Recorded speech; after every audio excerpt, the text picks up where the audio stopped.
Sejumlah prajurit angkatan bersenjata Ukraina dari Brigade Mekanis Terpisah ke-54 memilih kabur hindari serangan Rusia daripada harus kehilangan nyawa.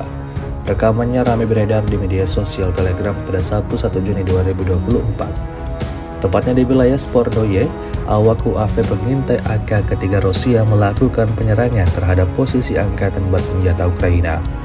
Seperti yang terlihat dalam rekaman, setelah membombardir benteng musuh, UAV Rusia meneruskan pengoperasiannya pada tentara Ukraina yang berlari mencari tempat perlindungan yang aman.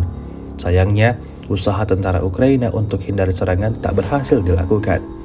Militer Rusia melenyapkan semua yang ada di sana. Hingga video ini beredar beragam komentar dituliskan warganet.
Download Tribun X sekarang, menghadirkan lokal menjadi Indonesia.